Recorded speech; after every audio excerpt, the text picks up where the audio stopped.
ka da ka bi ye juma ye an bɛ jouer kalo tile 24 san 2026 a bɛ se k'an wele 20 21 0011 ma fɔlɔ bɛ an nɔfɛ an b'o bisimila allo an sɔgɔma. Bonjour, moi c'est Samu Diko en Italie. Vous dites? Samu Diko en Italie. Samu Diko, Italie. Ok, monsieur Diko, vous nous appelez de quelle ville d'Italie? Attends, Samou ou Hamou? Samu. Samu, voilà. Samu, d'accord. C'est quelle ville d'Italie? À Taranto. Hein? À Taranto. Quoi, Taranto? Taranto, d'accord, il n'y a pas de souci. Alors, nous vous écoutons, monsieur Diko.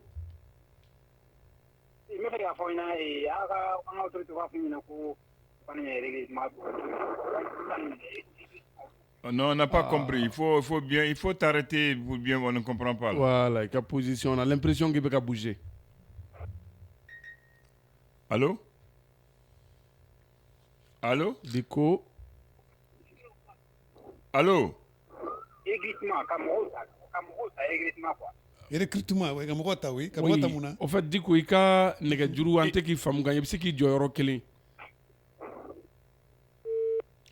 Il a perdu la ligne. Sincèrement, on va dire un bonjour à Djibril Traoré, il est en Italie aussi. Ah oui, Djibril Traoré. Ouais. C'est un fidèle parmi les fidèles. Justement. Il est à l'écoute en ce moment. Djibril Traoré. Oui. Issa Djibril Traoré. On a fait ça. Allez, Bolontanaï. 20 21 0011. Allô? Bonjour, comment vous? Ça va bien? Va jeter. Ça va, Moussa va? Oui. A kɛra fama ye dɛ. Voilà, a kɛra fama. Caman bɛ lamɛnni la o. I Touré. Bonjour, Al-Bakari. Ah, salam alaikum Touré, ça va? Ça va, alhamdulillah. En France, cocaïne. Voilà, ça va. Alhamdulillah, alhamdulillah. On est dans la dogo, non. Écoutez, là, qu'on connaît l'émission que vous avez. Ah, d'accord. Donc, mais. Hein? Ah, bien, c'était mois de mars. Ah, d'accord, on m'a donné. Ok, Touré Bissimla. Non, bah, j'étais. Non, on est à Folie. Ah, ouais, d'accord, merci. Merci.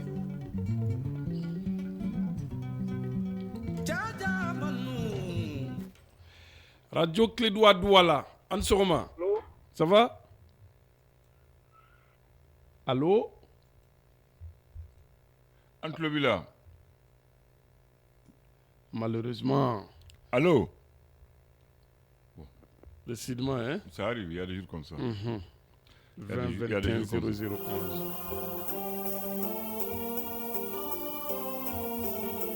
Il doit être là-bas. Allô? Ansoroma. Allô? Allô? Allô? Allô? Ansoroma. Allô? Voilà. Voilà. Oui, Netlobaoula. Voilà, c'est ça, enfin notre lobby là. Oui, le prince c'est Jawara, Mohamed Lamine Jawara. Mohamed Lamine Jawara, Kabomi. À Paris. À Paris, ok. Ok. Moi qui dis prince de Tombouctou. Hein? Nambe Kanga Jamana et Folo. Alors, Kanga Jamana Bassi. Amin. Amin. On faut Sanjikoro Washite donc quoi. Parce que Mali est étape là. D'exemple, tu as comme nous, en Europe, nous, les bâtons. Tu vas te dire, moi, je suis là. Mais aussi, on a été au Tébé. Nous avons coupé bâton à la Dafri. Voilà. Tandis que nous avons donc quoi. Parce que j'entends pas qu'à Dorolente quoi.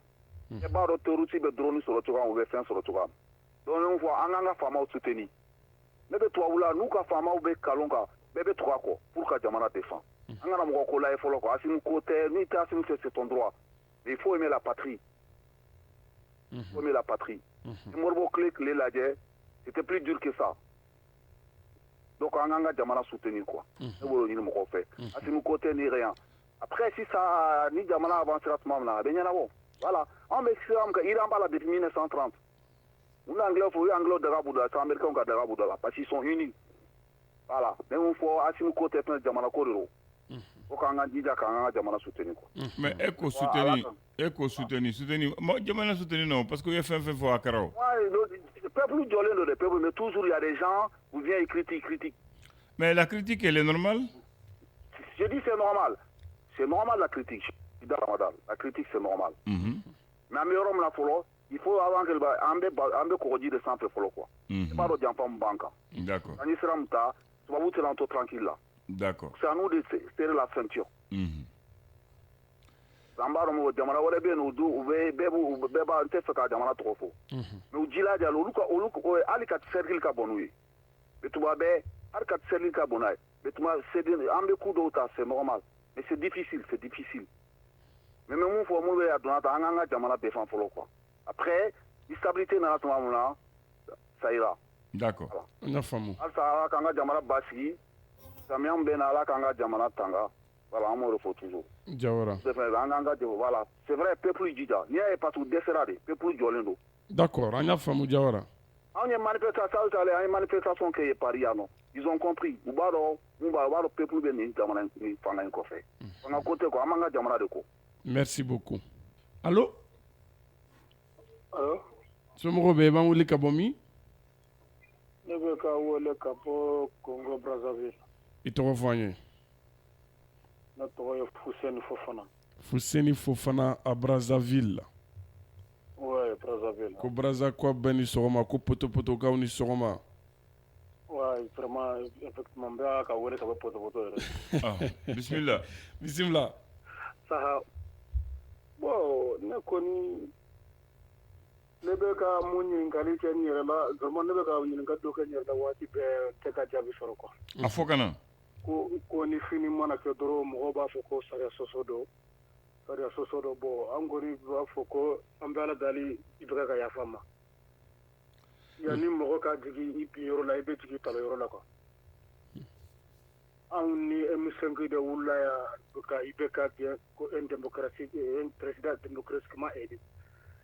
Ni ko min kɛra n'an ko sariya sɔsɔra est ce que anw fana ma sariya sɔsɔ parce que ne yɛrɛ b'a la quoi. Est ce que ka fɛɛrɛ tun bɛ ka sɔrɔ wa mɔgɔw bɛ ka kuma fɔ est ce que a problème ma wuli depuis yen ne wa anw yɛrɛ de jɛra ka IBK sigi anw wulila o kama k'o ka taa o fana sariya bɔtɔli b'o fana ye sariya sɔsɔ de. Taa n'a ye. Allo Fofana. Ale ka question banna. Ale famuna, ale ta famuna. D'accord. ilaha illallah. Amanga auditeur fo. Samu Diko ka bɔ Italie ale ka nɛgɛjuru tigɛra. Mustafa Touré an b'a fɔ Paris. Mustafa ko ale ko kuma t'ale bolo bilen. Mohamed Lamine. Ale tɛ foli ye. Siga t'a la. K'a Touré. Mohamed Lamine Jawara fana an wele ka bɔ Paris. An da n'ale kumana ko an bɛ waati min na ko nin tɛ sama-samani waati ye. Ko nin kan ka kɛ waati ye. An ka waati mana tuguni Bakari. An ka se ka kulu waati mana. An ka dirigeants bi jamana kalifa bɛ mɔgɔ minnu bolo donc ko ka olu dɛmɛ k'a bɛ komi n'an bɛɛ bɛ kurun kɔnɔ sisan i n'a fɔ bateau sanfɛ kɔgɔji sanfɛ Bakari k'o tɛ sama-samani waati ye dɛ. Donc an bɛ auditeur fo je crois que a ye min fɔ c'est important. Bi an bɛ o taabolo la a bɛ wagati jan bɔ. Mɔgɔ ko tɛ kunkolo ko in tɛ mais en réalité jamana ko don donc n'i y'o lajɛ c'est à dire ka jamana soutenu jagoya don jamanaden bɛɛ kan wa jagoya don en tant que bɛ diinɛ na maaw bɛ ɲinɛ o yɔrɔ de kɔ ni tora Ali de diinɛ la voilà ayi comme déjà nous sommes des croyants donc n'i ye o lajɛ an ka diinɛ b'a jagoya an kan non kɔrɔbɔrɔ ka kuma dɔ bɛ yen ko hali i tɛ silamɛ i ka kɛ hɔrɔn ye n'i mɛ kɛ hɔrɔn ye i ka kɛ danbɛtigi voilà donc hakili la ça c'est une da sɔrɔ ye ko n'i tɛ silamɛ ye dɔrɔn i ka kɛ hɔrɔn ye n'i ma se ka kɛ hɔrɔn ye ko i ka kɛ danbɛtigi ayiwa n b'a bisigiya k'a fɔ auditeur minnu bɛ ka aw bɛ kuma tiɲɛ siga t'a la anw fana fɛ a fɔ ten nɔ hali ma kɛ silamɛ ye i ka kɛ hɔrɔn ye awɔ non n b'a bisigiya Bakari ko n'i ma kɛ hɔrɔn ye fana i ka kɛ danbɛtigi an ta dalen don hɔrɔnya la voilà n'i kɛra hɔrɔnya bila ye danbe b'o kɔnɔ ni an ka cible lajɛ maa minnu tulo b'an na a ka ca Ala fɛ a caman bɛ diinɛ na n m'a fɔ a caman ye silamɛ ye dɛ mais a caman bɛ diinɛ na parce que diinɛ bɛ de don diinɛ bɛɛ de b'a fɔ ten voilà justement c'est pour cela ko diinɛ b'a fɔ kuranso kuransi bɛ yen a fɔ i ka jamana kɛ i ka jamana dɛmɛ voilà o b'a la justement comme kuma bɛ an dan bɛ dɔw tɔgɔ fɔ k'olu t'a flash la mun kɔni b'a dɔn o man ca fana o bɛ de awɔ n b'a fɔ a bɛ yen mais a man ca a ye min fɔ maaw ka a faamu c'est à dire Bakari ne b'a ye cogo min na jamana ɲɛmaaw dɛmɛni fana ye kuma dɔw ka fɛn dɔw fɔ fɛn min hali n'o y'a sɔrɔ u jimi sira tɛ a bɛ se k'u hakili jigin ko dɔw la mais o yɔrɔ de tɛ faamu kosɛbɛ n m'a fɔ minnu b'u sigi ka jamana buruja n ma deli ka k'a fɛ wa n tɛ k'a fɛ nka ka solution dɔ proposer parce que i ye situation dɔ e yɛrɛ bolo majɛ dɔw bɛ nin yɔrɔ jɛ k'olu fɔ Bakari olu ye hakili jiginw ye o ni olu kɛra a ka ca Ala fɛ n'olu dɔw taara en compte i b'a sɔrɔ gɛlɛya min b'o yɔrɔ la mɔgɔ kelen tɛ se k'a bɛɛ dɔn donc n'an ye o fara a kan k'a fɔ ko o critique ninnu fana ça fait partie du soutien de la transition n'o ye jamana ka ɲɛta ye maaw kan k'o de faamu jamana soutenir bɛɛ tɛ ko ni min fɔra an ka bɛɛ k'an sigi ko awɔ ni min bɔra an bɛɛ k'an sigi ko awɔ n'a bɛ kɛra fili a bɛ kɛ bɛɛ ka fili ye dɛ dɔ kan ka dɔ fɔ bɛɛ ko nin nka ne hakili la nin fana bɛ se ka kɛ dɛ Bakari n'o fɔra o fana ka fisa Ala sago aw sago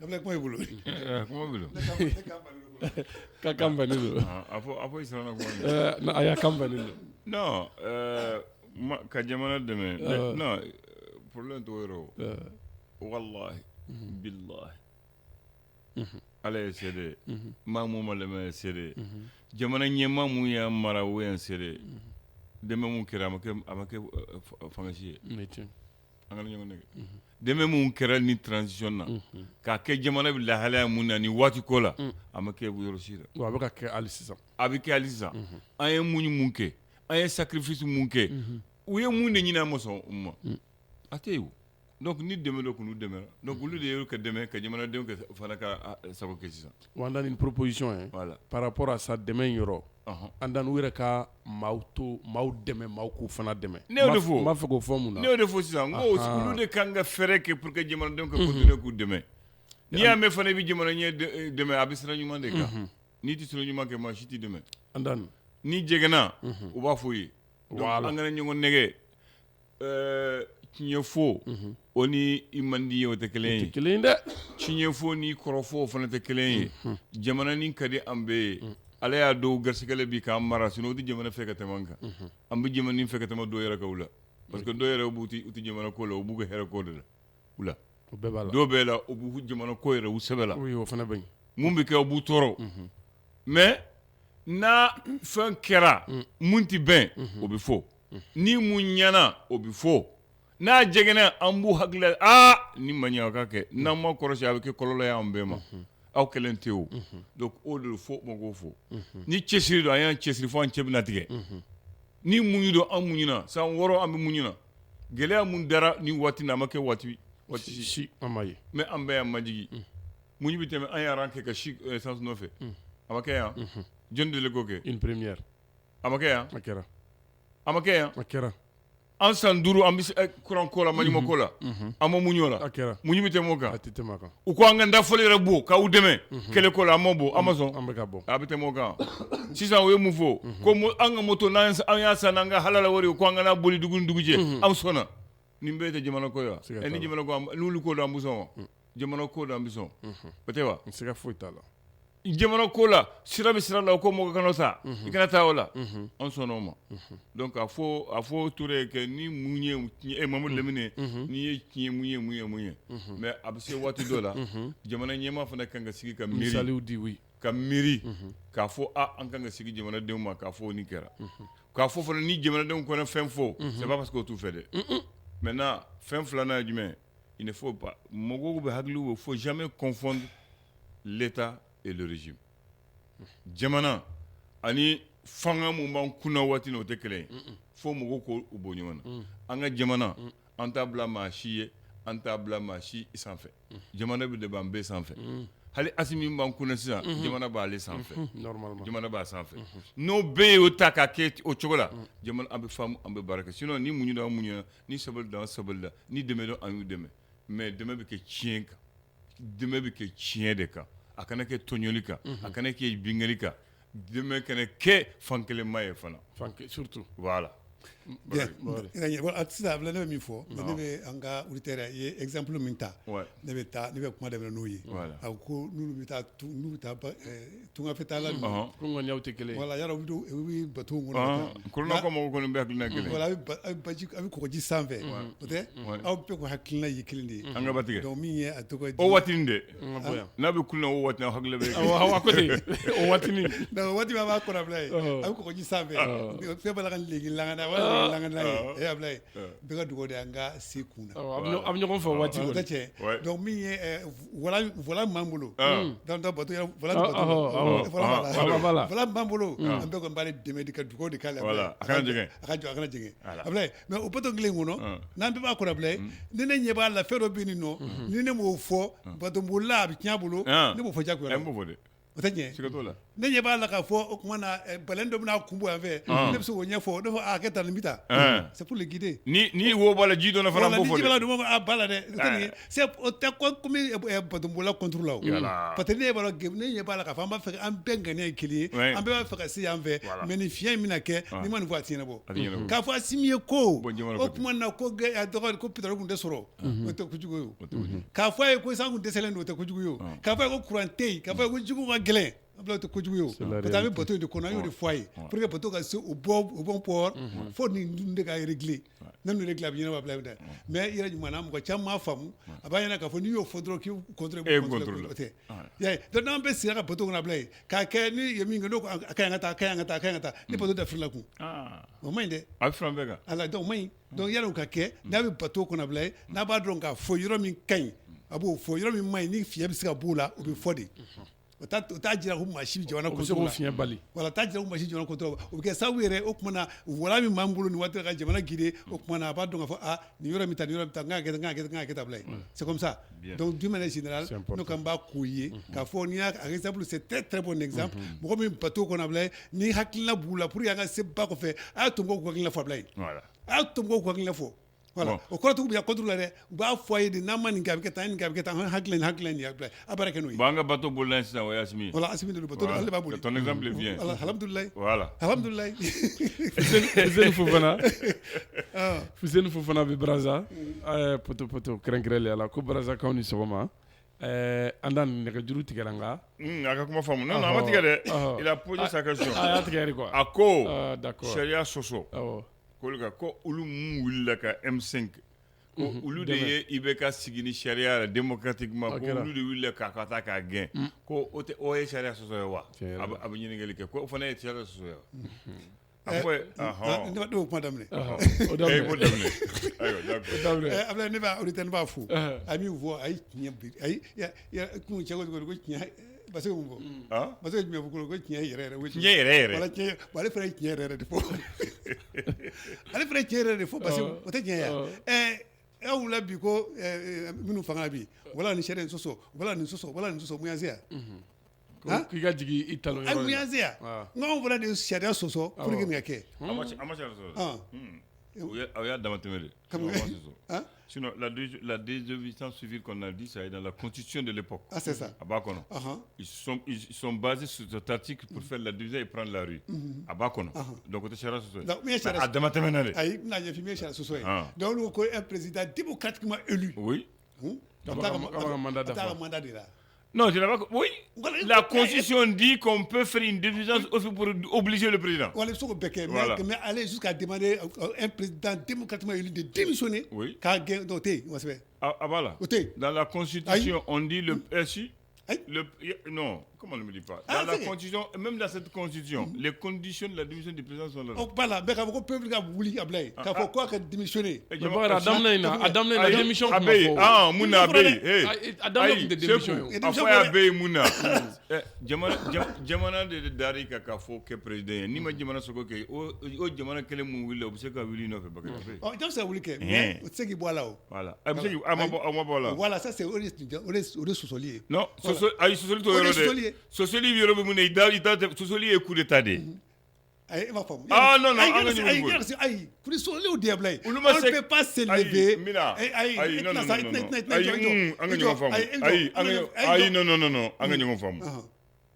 La société civile, les partis politiques étaient dans leur rôle, c'est leur mission de sortir et la Constitution en donne le droit. Et là, au matin, il y a des c'est de la sous de Tarani. Voilà, très bien. Voilà, donc il y a femme islam autour. Parce que parfois il y a quoi, c'est de Sosora.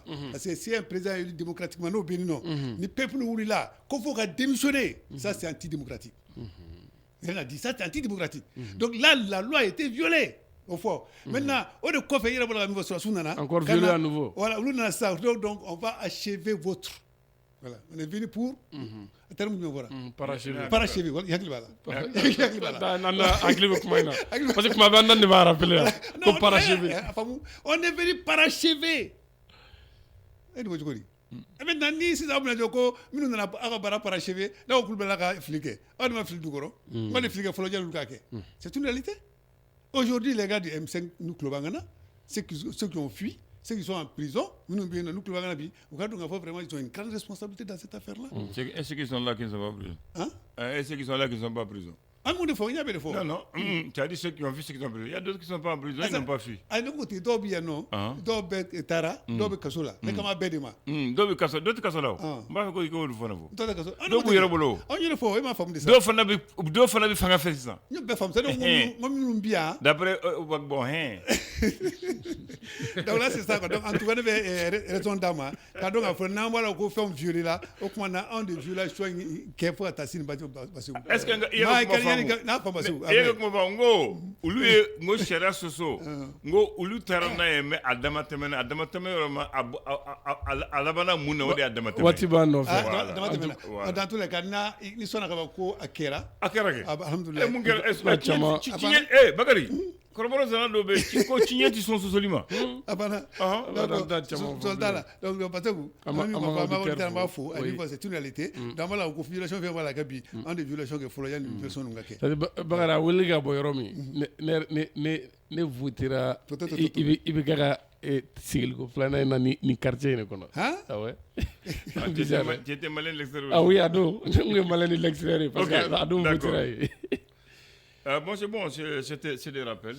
Tout s'est passé ici. Non, ma frère.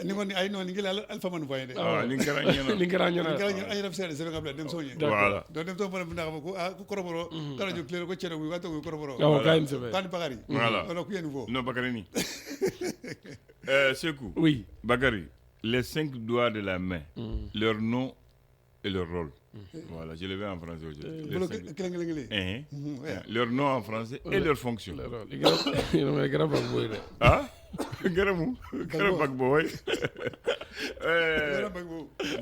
Le premier, c'est quoi? Le premier. Voilà, ça, c'est le pouce. Le plus gros et le plus court, son nom vient du latin polycème, le fort. D'où sa capacité de pousser. C'est ça son rôle. Alors, le deuxième, on l'appelle comment?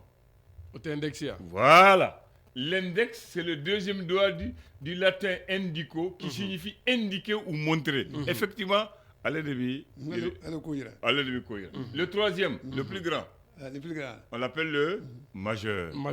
Le majeur ou médius. Le troisième doigt situé au milieu. Il tire son nom du latin major car il est le plus grand des doigts. Donc c'est le majeur des...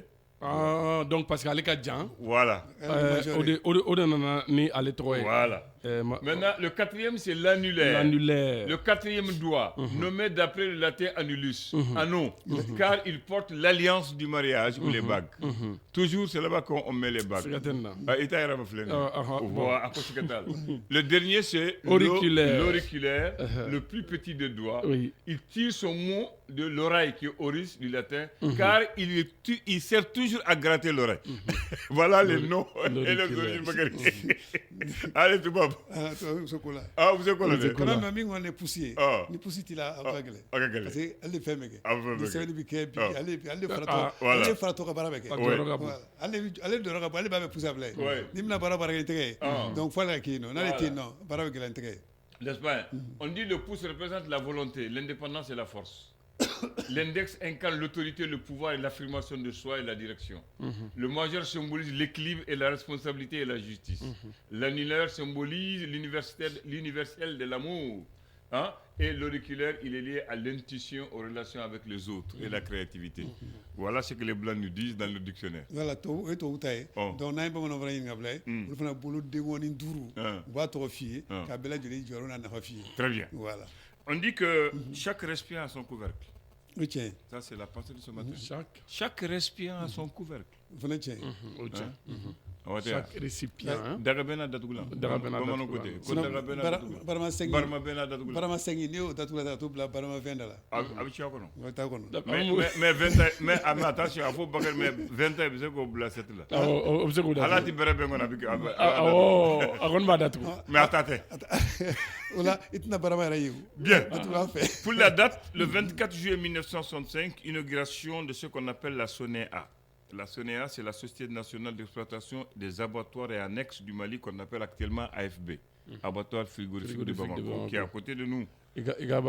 Par le président Modibo Keïta. Son coût était estimé à 100 millions de francs maliens. Le directeur général, le premier était Cheikhna Keïta. La création d'une chaîne d'abattoirs frigorifiques à Bamako, Ségou, Kaï, Mopti et Gao. Le commerce des pots et cuirs, la création des boucheries témoins, la fourniture de la viande pour les établissements scolaires, hospitalières à l'armée malienne et les hôpitaux. Et l'exportation de la viande en Côte d'Ivoire, en Guinée et au Burkina Faso. La construction d'une usine de tannerie pour fabriquer les pots et cuirs. Au Bergmala. Oui, et l'usine est à côté. Ah oui. Tannerie du Mali. Voilà. Mais malheureusement, maintenant, tout ça là, ces ambitions ont été oubliées. Hein? À la claire. Sinon, à l'usine B, il n'y a pas de droit justement. À quel socolon. Les tanneries. Et c'est là-bas qu'on préparait, qu'on fabriquait les chaussures de militaires, les ceintures pour nous. Oui. Aïe! Voilà. À Barakla Moubefo, notre Silla là, il travaille là-bas. Allah.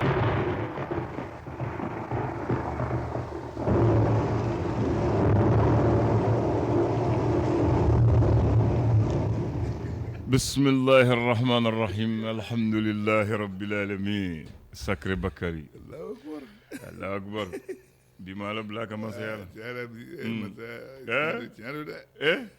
نيالو بما لا بلا لك أكالا يلا أيوة على دي جن داو كرامك محمد نك عبد الله شكرا دو كونما أكو هذا مدين كوني ما كإسلام كي هورا نيما كي هورا كي كدم باتجي إسلامية silamɛya bɛ nin bɛɛ lajɛlen bɛ silamɛya kɔnɔ n'i ma kɛ silamɛ ye silamɛya jogo ɲuman dɔw bɛ yen i kɛ k'o ye o de kuma nin de y'o ye fɛn bɛɛ de bɛ silamɛya in kɔnɔ mɛnɛ karamɔgɔ Madu ne ka Abdulayi ko bolonkolon tɛ so ci mais a b'a yɛrɛ a cibagaw la dɛ kosɛbɛ n t'a dɔn u b'a fɛ k'u mɔgɔ dɔ bɛ yen a tɛ se ko la nka a bɛ se ka hakili ɲuman di mɔgɔw ma dɛ awɔ a tɛ se ka foyi ɲɛnabɔ nka a hakilina o bɛ se ka baara kɛ aw ye aw minnu bɛ kotigi a la dɔ fana ko ne ma a ko i dutigi i to ko n'i m'i kɔlɔsi i ka du bɛ ci k'a sɔrɔ i so jɔlen don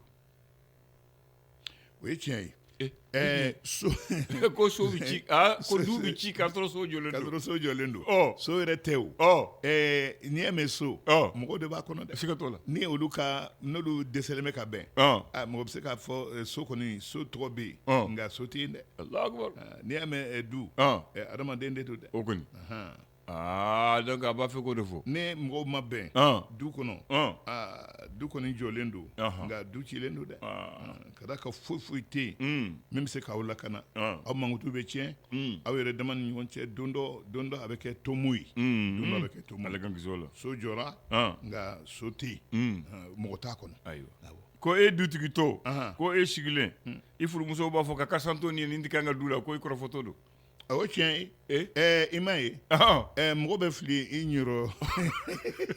ɲɛrɔ dumuni ma i tɛ fili i ɲɛrɔ kuma ma a man tɛgɛ don Abulayi kuma min b'i kun kan i b'a dɔn tigitigi awɔ nka i b'i ma kun ka karisa to ni la ni tɛ kan ka du la e dun ye dutigi ye sigilen don mɔgɔ bɛ fili i ɲɛrɔ dumuni ma i ɲɛrɔ kuma i tɛ fili o ma ɛlɛ i bɛ sabali dɔrɔn k'i da de ka i pan ko kunna min bɛ se ka to mɔgɔya na kɛ n'o tɛ mɔgɔ si tɛ fili kuma min b'i kun kan i b'a dɔn ayiwa bisimilah ne ka Abdulayi an b'a fɔ awuzu bilahi mina shaitanir rajim bismillahir rahmanir rahim bi ye juma ye juillet kalo tile 24 sama 2 ani 26 Abdulayi an sira hɛrɛ la ala k'an tile la gafew bɛ yan amin ya rabbi ni ye jumɛn le sɔrɔ a ko di min ye Mali ani Maroc jamana ye u ka baarakɛɲɔgɔnya ani tɛgɛdiɲɔgɔnma sɔrɔ hukumu kɔnɔna la o baara o de kuma o bɛ sen na bɛn kɛra fɛn fila kan fɔlɔ o ye bɛnkan ye ni o ye CNPM ani CGM olu bɛ se ka baara kɛ ɲɔgɔn fɛ Mali ni Maroc jamana tɔgɔ la filanan o ye bɛnkan minnu tɛmɛna nafolo min kan ka don Fédération nationale de l'électricité et de l'énergie électrique min bɛ Maroc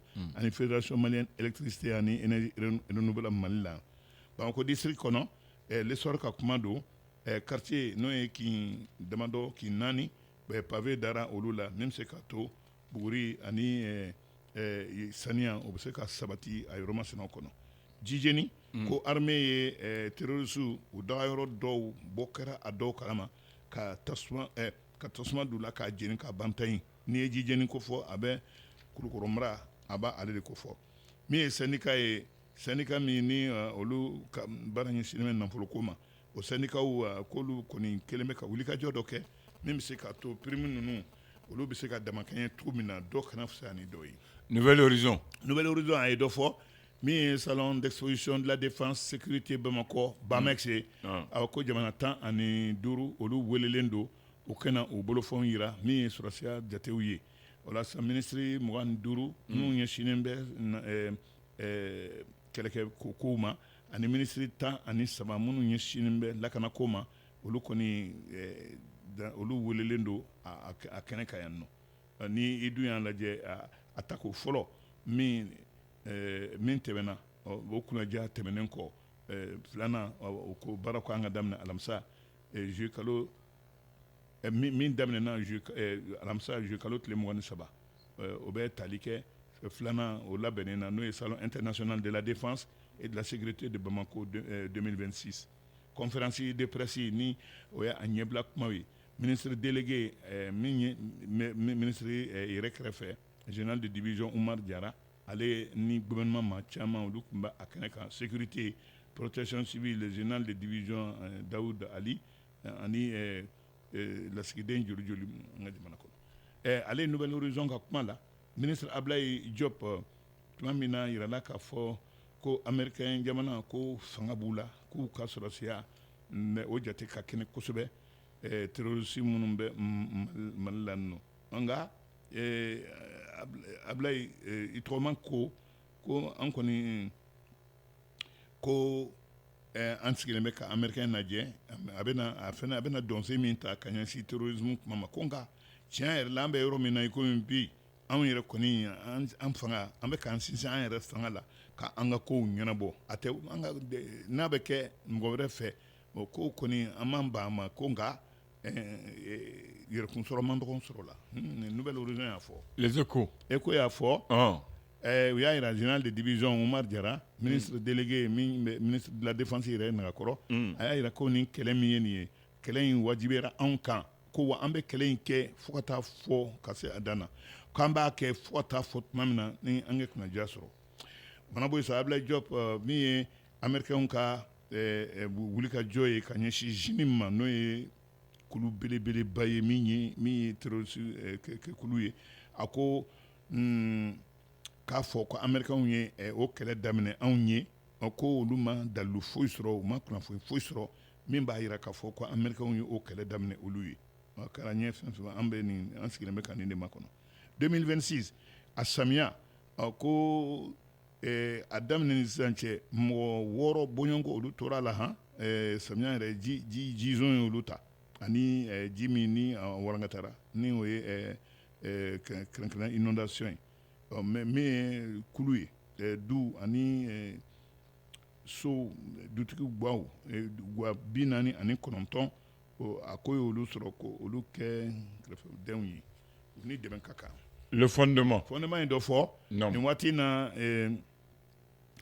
édition ne o ye kuntilenna dɔ ye Orange ale ni kunnafonidilaw u ka ɲɔgɔn ye ta ko 4nan o de bɛ sen na o la sa client ko client de ye faamaw ye Orange Mali la nin kuma min bɔra maa min da o ye Fatumata Dugure ye nin waati na Kasum Goyita ale ka kube o bɛ sen na san 20 kaso o de taara ka ɲɛsin a ma maa minnu ni olu ye an ka kube ani jamana surunadonnibaw ye o kuma bɔra olu de da nka a ko bɛɛ lajɛlen bolodalen don bi y'a dɔgɔ duman ye ka mɔgɔw hakili latigɛ a ko bɛɛ lajɛlen kan min ye Sabiyɛn ko yɛrɛ ye an ka gouvernement a ko a kɛlen bɛ ka fɛɛrɛ minnu tigɛ ka ɲɛsin ji ma ji min n'a bɛ tiɲɛni kɛ a ye fɛɛrɛ minnu tigɛ ka ɲɛsin o ma k'a ye fɛɛrɛ kuraw fara o kan ani galabu wɛrɛ ani ko wɛrɛw minnu ni u bɛ se ka kɛ sababu ye kɔrɔma minnu bɛ yen ni o ye ɲɛsigi baaraw ye o bɛ se ka sɔn cogo min na. L'indicateur de niveau. Indicateur y'a dɔ fɔ sanu dingɛ min bɛ Komana faso y'a jira k'a fɔ ko ka baara daminɛ teliya yɛrɛ la kulu fɛ kulu min n'o ye SMK SA mɔgɔw ye k'u kɛ sanubɔ dabila nin yɔrɔ masina la nin waati in na terroristes ye jan min da an ka armée ɲɛ ANAFIS ani Gawo ONU n'o ye diɲɛ tɔnba ye a y'a wajibiya k'u ka sɛgɛsɛgɛli kɛ nin wale minnu n'a kɛra sababu yɛrɛ ka dɔw bɔnɛ u ni la u ma min u ma bɔn fonction publique maa minnu bɛ yen ni master bɛ olu bolo master et sup olu ye u ka ŋaniyaw bɛɛ lajɛlen dantigɛ minisiri ye min ɲɛsinnen bɛ sanayɛlɛ kalanko ninnu bɛɛ lajɛlen ma o ŋaniya ye fɛn min ye Ablaye Keɲeba camion citerne dɔ o tasuma y'o sɔrɔ a cira ka fodon k'a yɛrɛ kɛ maa saba olu tora la maa 59 olu joginna kɛrɛnkɛrɛnna yɔrɔ la n'o an k'a ma ko San Santo. Ala ka hinɛ la. Amina yarabi. Kɛnɛya d'u ma. Amina. Indépendant. Indépendant yadɔ jaa min dara an ka armée ye kɛrɛnkɛrɛnla Tabrichat o ni y'a wajibiya ko ka sɛgɛsɛgɛli kɛ maaw fɛ minnu ni olu tɛ dɛmɛ maa si fɛ minnu bɛ u ni ŋaniya bolo JINIM ani FLA olu minnu ye nin baara cɛjugu in kɛ ko ka sɛgɛsɛgɛli kɛ ni min bɔra la o kɛ dantigɛ min kan ka kɛ fɛnɛ diɲɛsɛnɛni tɔnba maaw fɛ k'o fɛnɛ o bɛ dantigɛ min ye an ka jamana yɛrɛ lɔgɔliminɛnw olu ka fɛn kura ɲini olu la Mali ye dɛmɛ sɔrɔ BOAD ale fɛ dɛmɛ min n'a bɛ t'i jɔ fo CFA wari miliyari 48 na. Mali d'aujourd'hui ye dɔ fɔ Asimi Goïta ko u y'a kɛ ka wanɛ maa minnu bɛ tunkan na olu ko an y'i kɛ wanɛ ye an ka wanɛ min bɛ anw bɛɛ lajɛlen ɲɛ k'an nu minɛ ka kɛ an ɲɛ an da a n'an tulo ye tiɲɛma kɔrɔ Royaume du Maroc ale ye maa welelen ye kɛrɛnkɛrɛn la Mali yɛrɛ kɛrɛfɛ donna don min ni o ye tunkarankew ka kɛnɛ yɛrɛ ye lasa Ablaye nin ye kuma koloma yɔrɔ yɛrɛ min an b'a kuncɛ ni min ye FID ale ye wale damadɔ ta 25 bɔɲɔngo FID Fonds International de Développement a bɛ se ka k'o de ye ko diaspora o bɛ se ka kɛ sababu yɛrɛ ye minnu ye tunkarankew ye u bɛ se k'u bolo don jamana fɛ cogo min na nafolo bilali dɔrɔn tɛ u ka nafolo ka a don bayɛlɛma cakɛda fɛnw na an ka jamana kɔnɔ an fana bɛ se ka kɛ sugu la feerelikɛla ye an kana to sanni feere ma sannikɛla ye Mali aujourd'hui. Karamɔgɔ Madu. Naam. Abattoir frigorifique i b'o dɔn. Abattoir frigorifique n b'a dɔn. Mun bɛ sanfili la an kɛrɛfɛ yan. N b'a dɔn bagan faga yɔrɔ. Ale dayɛlɛ la le 24 juillet 1965 Modibo Keïta fɛ. An b'o dɔn ɲɔgɔn de la 24 juillet 2026 24 juillet 1965. Ale dayɛlɛ waati min u b'a fɔ la SONEA, la Société nationale d'exploitation des abattoirs et annexes. Actuellement u b'a wele AFB, abattoir frigorifique de Bamako. Sisan a fila de bɛ yen kelen bɛ yan kelen bɛ Sabalibugu. Sabalibugu Kurani. Ale dayɛlɛ la waati min na Modibo y'a dayɛlɛ ni franc malien million 100. A directeur général fɔlɔ tɔgɔ ye Cheikhna Keita ye. Modibo y'a dayɛlɛ ni ŋaniya mun ye ko non seulement a bɛ Bamakɔ ta dayɛlɛ o ye fɔlɔ ye kelen bɛ dayɛlɛ Segu kelen bɛ dayɛlɛ Kayi kelen bɛ kɛ Mopti kelen bɛ kɛ Gawo pour que seko ka sɔrɔ nɔgɔya la jɛlɛnya la ni saniya la. Après a ko ils vont faire le commerce de peau et cuir ni baganw fagara olu ka golo fana bɛ dilan ka taa fɛɛrɛ pour que nafa ka sɔrɔ. Création de boucheries témoins à travers Bamako. Sogo fɛrɛ yɔrɔ mun bɛ se ka bila Bamako pour que mɔgɔw bɛ taa sogo san saniya la ani teliya la. après la fourniture de la viande pour les établissements scolaires, hospitalières et l'armée du Mali. Ko ubla sogota kata sogodi école de Ouma a watina asura internat be kata di docteur Soula kata di Sada Souma ani kasobon après la construction d'une usine de conserve de viande ka usine de la ka sogo conservé ka ke sogo jala nyuma ya ka ferré ensuite création d'une tannerie pour fabrication de peaux et cuir chaussures ceintures qu'on appelle Tamali tannerie du Mali aflene a créé sokol abey donc ça c'était nous ndeye ou hakla wat minna wiya abattoir daele là usine fana créera et puis il y a dernière option exportation de la viande fraîche en Guinée, en Côte d'Ivoire et au Burkina Faso. Ni ngane de tumbu bolo watu mina uya abattoir. Au wati c'était l'un des abattoirs les plus modernes de l'Afrique. Voilà, mais bi ntala bcho mina. Bi ako sisan ako kɛra sugu bɛɛ ne ka Abdoulaye fagali bɛ kɛ yɔrɔ bɛɛ lajɛlen na dogodogonin dogo la min bɛ kɛ faso ka cidenw olu kɔ kan o bɛ sen na n'o ye abattage clandestin nka ne ka Abdoulaye e ye 1965 fɔ ko abattoir a sigira Modibo ka diɲɛ kɔnɔna la nka abattoir yɛrɛ a kun filɛ nin ye n'i taara Badala yɔrɔ min filɛ nin ye hôtel joli Bamali joli yɔrɔ min na wala Bamani ka hôtel bɛ yɔrɔ min na o yɛrɛ dɛ yanni ka se o ni pont cɛ dugumana la abattoir kun bɛ yen Bamako bɛɛ ka sogo kun bɛ faga yen danganda yɛrɛ la ka sogo faga dɔrɔn ka yɛlɛ n'a ye k'a yɛrɛ kɛ Bamako fan bɛɛ fana kɛ abattoir kɛrɛfɛ so dɔ bɛ a kɛlɛ sɔrɔ langolon sisan n'i y'a kɔgɔ ye wa tannerie du Mali tannerie oui Modibo de y'o dilan ka abattoir n'u ye fagali kɛ golo bɛ taa ka taa yɔrɔ la golo bɛ dilan ka ɲa samara bɛ dilan ceinture tun bɛ dilan a la ne ka Abdoulaye olu tun ye maaw ye minnu ka yeta kun ka bon tun bɛ donjan kow ye n'i ye Mali ye bagan mara jamana ye an ka sɔrɔ dulonnen bɛ baganko la mais n'a fɔra ko bagan a nafa an bɛ ko a nafa suguya bɛɛ lajɛlen bɔ tannerie nin a kun tɛ se ka sira sɔrɔ ne ka Abdoulaye mais dɔw wɛrɛ an b'a fɔ waati sera n'Ala sɔnn'a ma Dunbiya